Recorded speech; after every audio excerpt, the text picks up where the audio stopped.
Калыптанган көз караштарды жоюу, кыялдарды ишке ашыруу, бирдей укук, бирдей мамиле. Аймактарда даярдалган теңдик уктуруусун сунуштайбыз. Ишкер айымдардын бири Назира Алиева заман талабына ылайык аял да өнүгүүсү керек деп эсептейт. Ишкердик менен финансылык кыйынчылыктардан чыгып, алдыда болууну үйрөндүм. Бир кезде мен да окубай, үйдө отурган кожойкелем деди.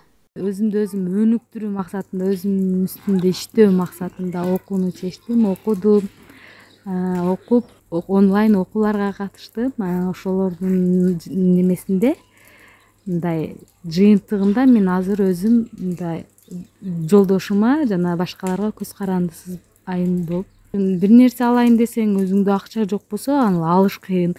Бирөөлөрдөн көргөн нерселериңди, мисалы үчүн өзүңө керектүү нерсени гана ала албайсың да, оюңдагы нерсени кыла албайсың. Мен ошол нерселерден кыйналып, анан ушул ийгиликке жетиштим. Аялдардын жана кыздардын экономикалык жана финансылык көз карандысыздыгы абдан маанилүү. Аял экономикалык жактан көз карандысыз болсо, ошондо үй бүлөлүк зордук, зомбулук учуру да аз болот, деди гендердик эксперт Элира Турдубаева. Өзүнүн бизнесин кылып, жеке ишкердик менен алектенип, акча таап баштаганда ал аял күчтүү болот. Ал аял көп маселелерди чечет, чечимдерди кабыл алат, маанилүү чечимдерди үй бүлөсү боюнча. Аны өзүнүн дагы өзүнө болгон ишеними артат, өзүнө болгон урмат сыйы дагы артат, өзүнө болгон мындай баалоосу дагы өсөт да, самооценка деп коет го. Анан өздүк баалоосу, өзүнө болгон ишеними чоң болгон аялдар жана кыздар зордук зомбулукка кабылбайт да. Кабылса дагы андан жакшы өзүнүн укугун коргоп, жакшы чыгып кетет. Ошондуктан бул абдан маанилүү. Good Education окуу борборунун негиздөөчүсү Гүлжамал өзүн өзү өнүктүргөн, акча тапкан аял эч качан экономикалык зомбулукка учурабайт деди.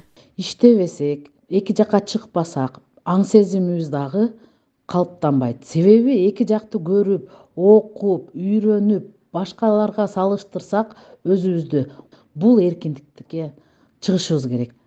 Кайсы эркиндиктерге? Мисалы үчүн, өзүбүз иштеп, окуп, колубузга акча түшсө, өзүбүздүн үстүбүздө кийимди жаркыратып, жайнап кийсек, өзүбүз каалаган чөйрөгө кошулсак, өзүбүздүн маанайыбызды көтөрсөк, мисалы үчүн үйдө отуруп эле онлайн акча тапкан аялдар бар.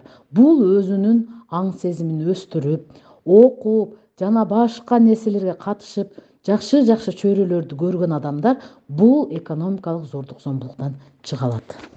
Экономикалык зомбулукка кабылбоо үчүн ар бир аялга түшүндүрүү иштерин жүргүзүп, ошондой эле өсүп келе жаткан кыздарга жол көрсөтүп, өздөрүнөн туура багыт алууга үйрөтүшүбүз керек. Сиздер менен Огантала жамааттык мультимедиа борбору жана анын алып баруучусу Гүлназ Камбарали кызы